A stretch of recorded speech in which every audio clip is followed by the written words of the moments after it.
with many women having been harassed and sexually assaulted.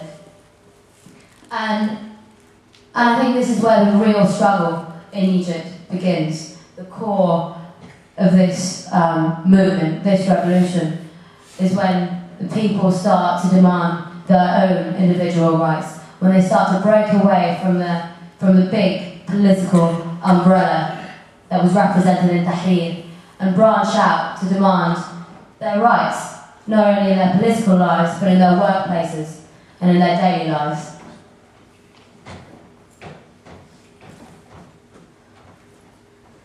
Today, as I was watching Al Jazeera, Libya is, Al Jazeera's got 24-hour coverage on Libya, but then there's a little sort of line that just gives sort of the news of what is happening.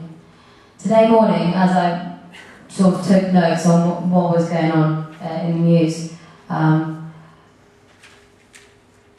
Casablanca, Rabat, Algiers, Tunis, Benghazi, Trablus, Sirte, Ras Lanouf, Cairo, Alexandria, Mansoura, Baghdad, Basra, Sana'a, Tehran, Beirut, Amman, Manama. And Al Jazeera is yet to be reporting on a Saudi Day of Rage on the 15th, but it is beautiful to see the spirit of protest and revolt that has just engulfed the entire Middle Eastern region today as we speak. But again, as we sit here, let us commemorate and contemplate the lives of those lost in the names of millions of freedoms. And let us not forget that we have our own role here to play, to ensure that our governments do not wage another war, to question the legitimacy of a military intervention in Libya, to question the motives behind such an intervention, and ultimately to ensure that the Libyan people prevail, but on their own terms and not our own.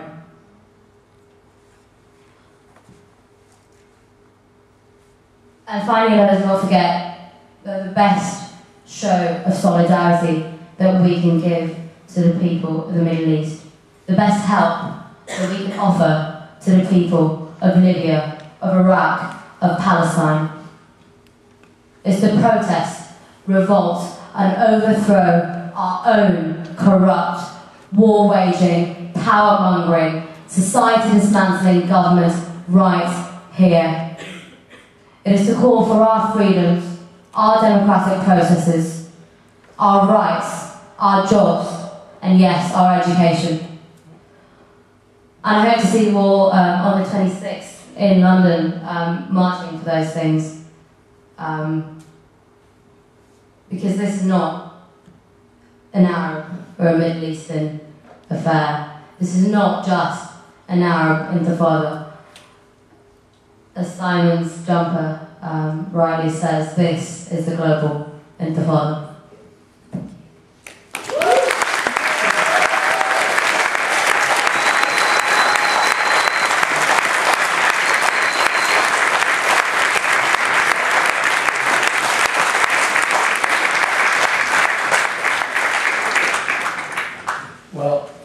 I think it's very right that Elsisi had Saif al-Gaddafi as a student, and that we have Hana.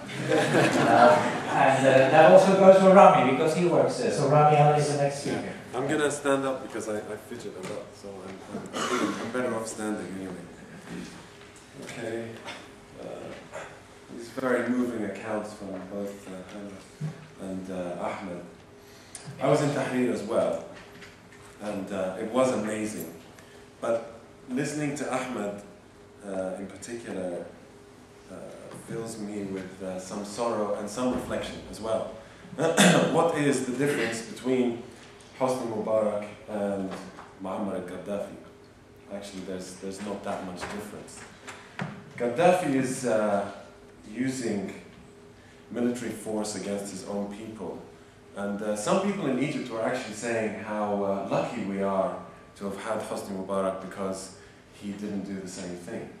And they somehow forgot that he sent F-16 planes over Tahrir Square. And it's not really clear what that message was. Or maybe actually it's crystal clear what that message was. Also, we mustn't forget that over 500 people have died in Egypt for this overthrow to take place, as well as Tunisia. So there are many different price tags for freedom, but we are definitely not luckier in Egypt to have Hosni Mubarak because he was absolutely prepared to use violence against his own people, and he did. He was just unfortunate enough that the armed forces were not as ready to turn their guns on their own people as he might have hoped.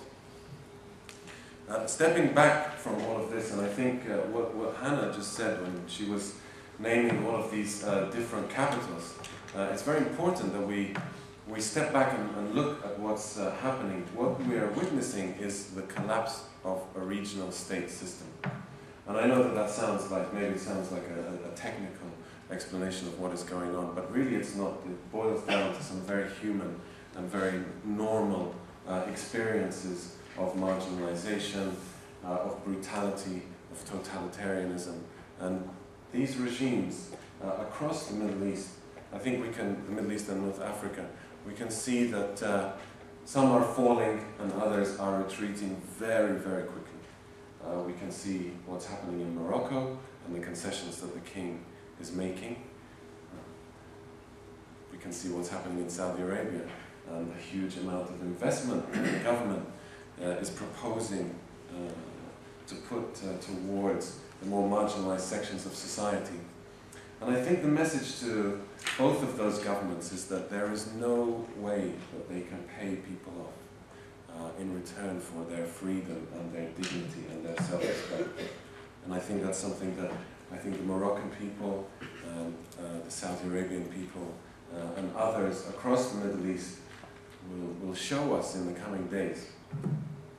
I was also interested, really there is this kind of celebratory discourse about what happened in Egypt, that the revolution happened in Egypt, something that happened and finished. I think what we need to do is, before we celebrate, I think we have to take stock of what's happening. The revolution in Tunisia is still taking place. The revolution in Egypt is still taking place. The 11th of February, for example, in Egypt was a very important date when Hosni Mubarak left, when he decided to step down. It was a very important date. But actually, last Friday is possibly more important. Last Friday, I think it was the 5th, I think it's the 5th of March. The Egyptian people did not respond to the calls of the government to go home and leave their interim government in order to put things in order. In fact, they went straight to the headquarters of the central and state security apparatus. These institutions that have been used to oppress the Egyptian people for 30 years. There are 1.3 million members of this internal state security force, which is actually larger than the standing army. And what these brave people did was to raid and occupy these buildings and to prevent the officers inside from burning the documents, the paper trail of abuse, the paper trail. It's very difficult to kind of encapsulate everything that they've been doing to people. This internal state security force has intervened in every single institution in the country, be it governmental or non-governmental, be it business, academic, media. They have had a final say on everything. They have tortured a huge number of people. Egypt has up to 20,000 political prisoners who really not that many people are talking about them. And many of them have been processed through this institution, this central security system. And so the notion that Ben Ali leaving or Hosni Mubarak leaving is the end of the revolution is something that we really need to tackle head on. We need to prevent ourselves from celebrating victories. We should celebrate the small victories along the way. I wouldn't discourage us from doing that, but there is a very serious task at hand. Removing regimes of this kind is no easy or simple matter. It doesn't happen overnight. They are deeply entrenched in society generally and in the power structures.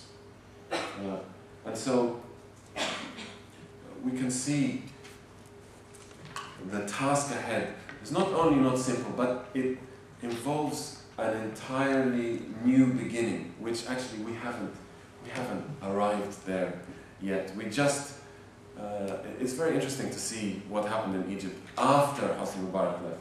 I mean, what happened for him to leave was very interesting in and of itself, and it was a huge victory, and it was very beautiful in Tahrir, and the solidarity between people and the determination not to leave before he leaves united everybody.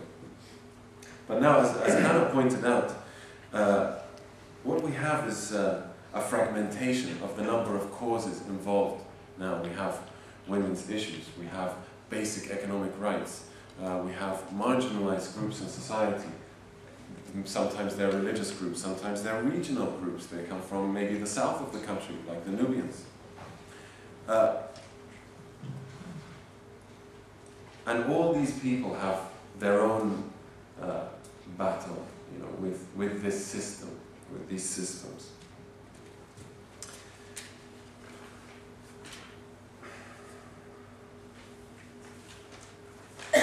One of the things I think which is has been of interest to many people has been the relationship between these protest movements and the Egyptian army.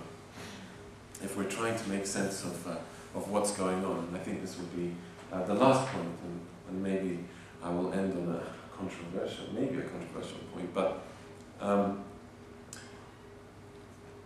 for many people it was strange, it was very tactical of the protesters in Tahrir to call upon the army to intervene, to save the people, essentially. And one of the calls in the square was that the people and the armed forces were one hand. And that was an extremely tactical and very clever thing for the protesters to do. We needed the army to be on our side. There's no question about that. But in the last few days, because of the, I mean, some people are calling it chaos. So there is, Cairo is not normal at the moment, let's put it that way.